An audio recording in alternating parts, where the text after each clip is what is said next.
Welcome to your Monday Mindset. It's so good to have you. This is a quick tip weekly for parents and caregivers who are interested in the idea of raising their own resilience as they raise the resilience of the children in their care. My name is Vanessa Callahan. I'm here as your presenter and the lead coach and founder of Raising Our Resilience. So good to be here with you.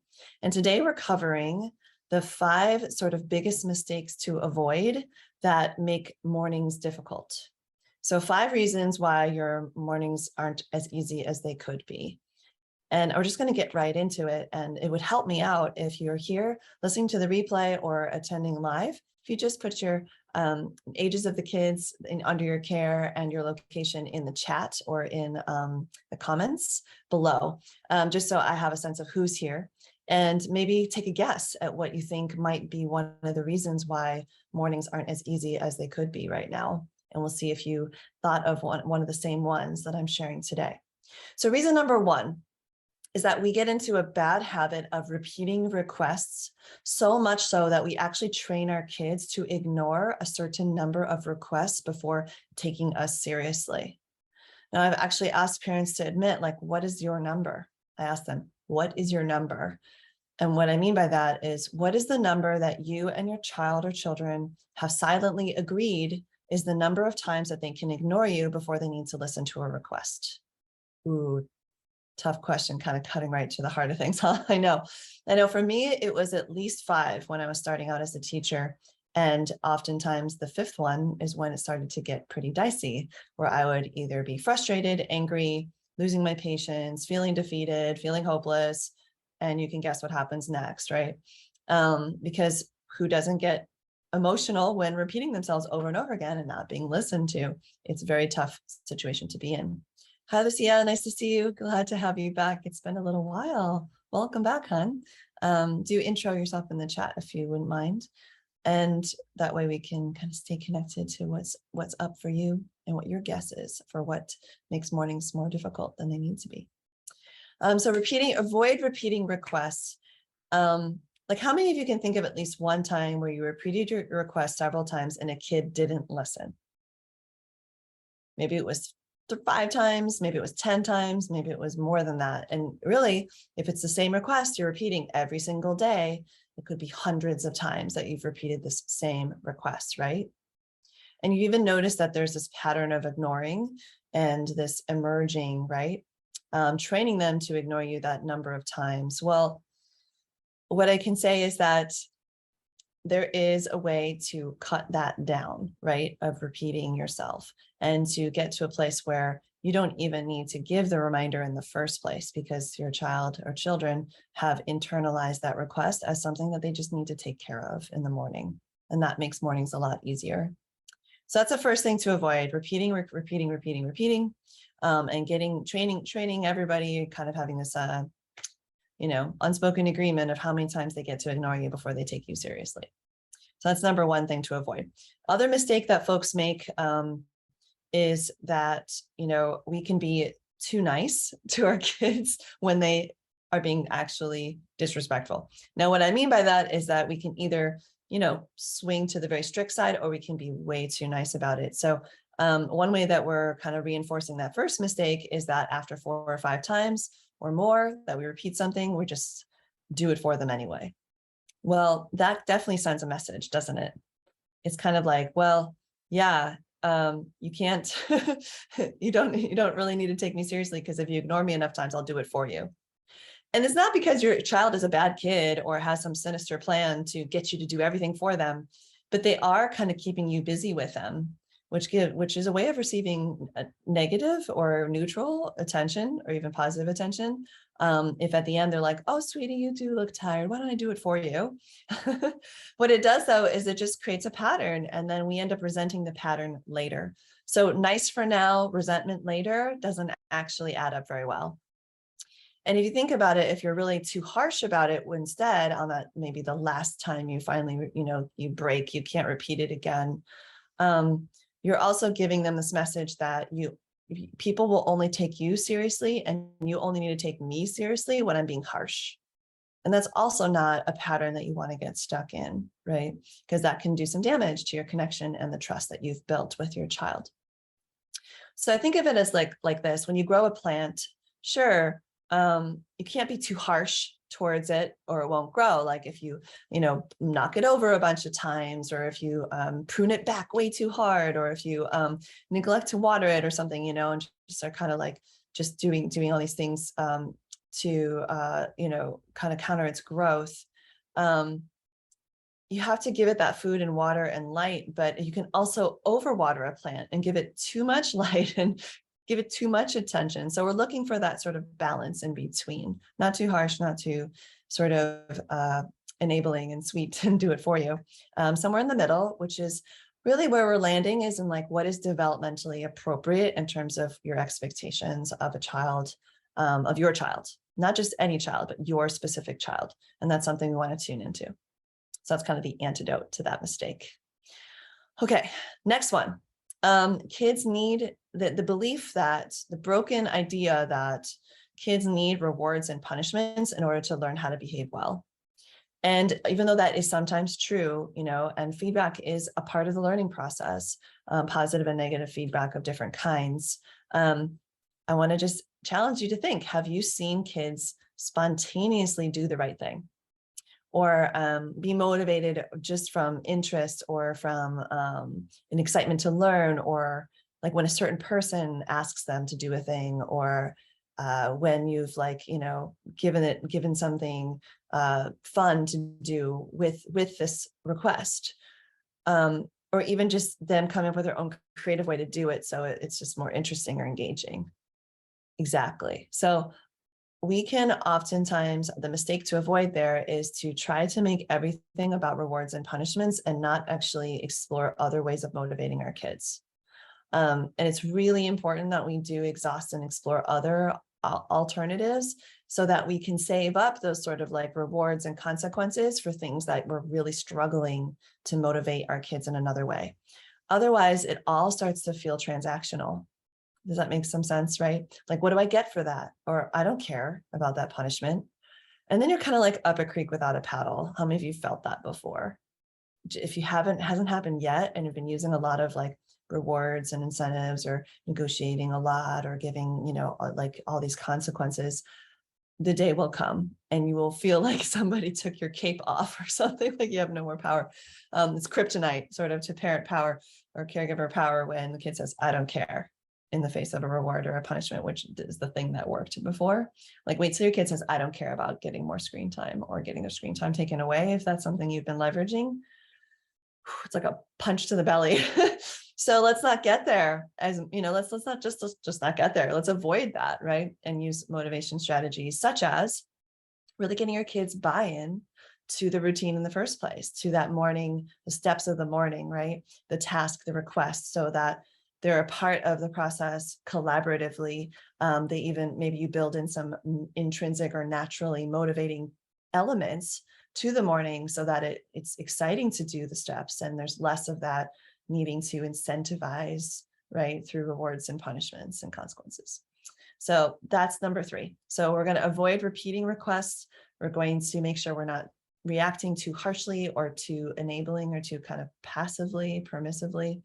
And then we're going to make sure that we're really saving any kind of rewards and punishments for like more last resort, those ones that you just cannot seem to find a way forward. And you're going to focus on other ways of getting your kids buy-in instead, and then internalizing your requests.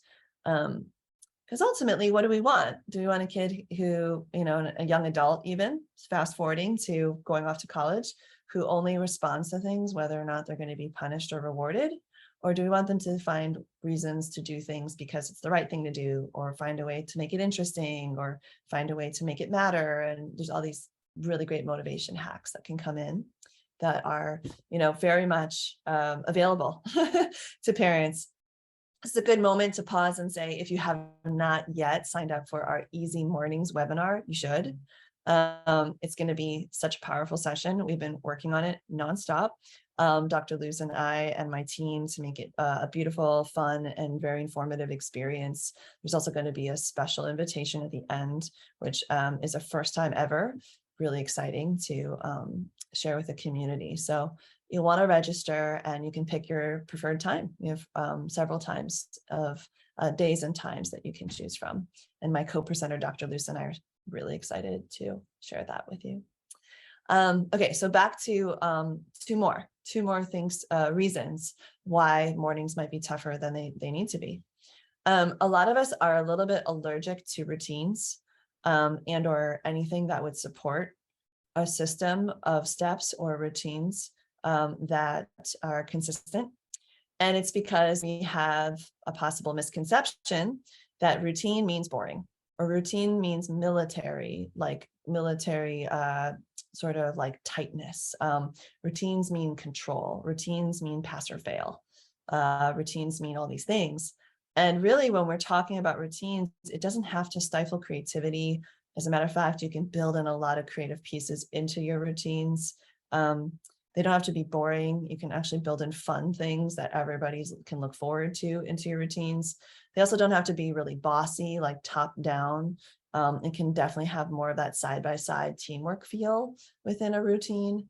And a lot of people just think it's too much, like, oh, you're like working too hard at life, right? It's not worth it. But what I've found is that for myself and like the hundreds of families I've now supported over almost 20, 20 years, is that when you have a really solid routine in place, and especially in the mornings, you get to kind of rest into it, and it just runs like this nice rhythm that's happening, like a heartbeat of a song, and you just can kind of groove along to it, and it feels great.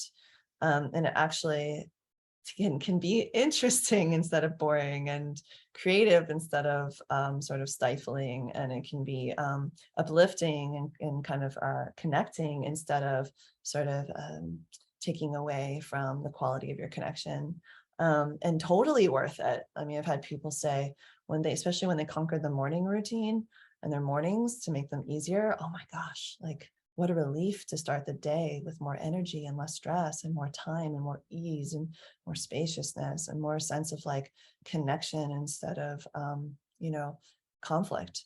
So if you relate to any of this, and if some part of you is like, yes, oh gosh, please, come to our webinar. It's going to be worth it.